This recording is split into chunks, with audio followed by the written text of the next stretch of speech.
Okay, it is week number 7 of reading Raymond Chandler's Red Wind every week of the year 2026.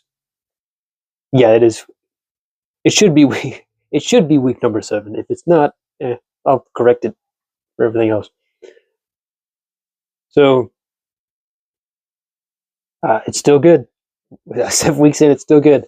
Last week, I think I may have overstated my case about how sluggish I was to get into reading it for week number 6.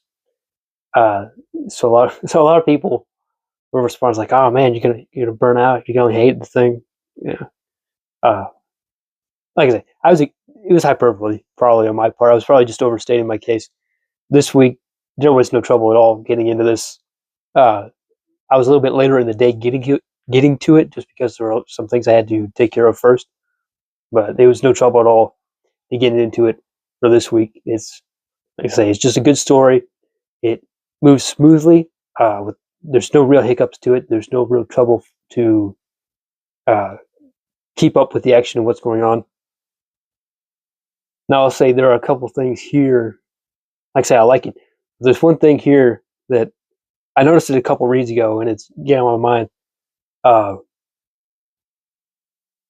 I think it's the only element plot wise that I don't think has an adequate explanation within the story. Not that it's incredibly important for it to have that, but it's still just a bit odd. It's not something I noticed on the first couple of reads. It's only when I've gone through it several times that I've noticed it.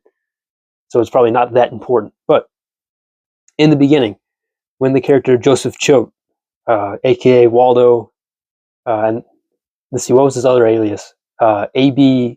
Hammond is what he was renting the apartment under. He goes into the bar and he's asking around for a woman in a bolero jacket and then a blue crepe silk dress. That's very important because later, when the detective John Dalmas is going back to his apartment, he runs into a woman matching that description in the hallway of his apartment building. But the thing is, looking back on this, how did Joseph Choate know that this woman, which was Lola Barsly, how did he know Lola Barsly was going to be dressed in that way?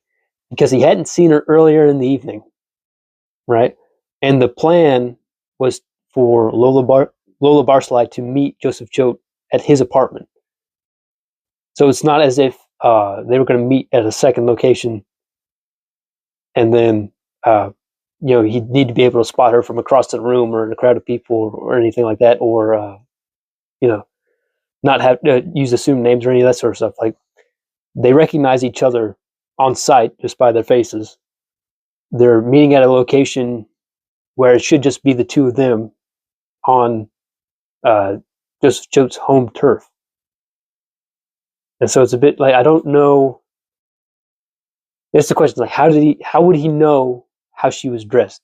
Now, one possibility is that it's not stated in here, but just one possibility is that Joseph Choate's just a creep. So when he calls up Lola Barsly to get the extortion money off of her, he's being creepy. He's like, "Oh yeah, wear that special outfit. I like blah blah."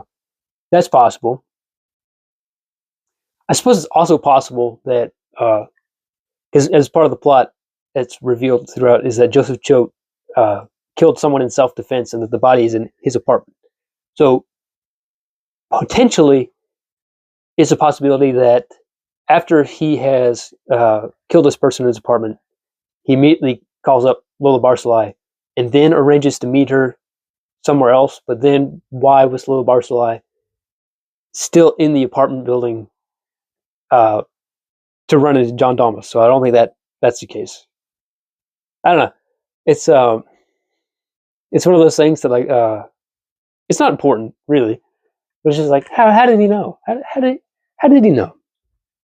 Like I say, I think that's the only plot relevant detail in the book that still nags at me after having read it several times.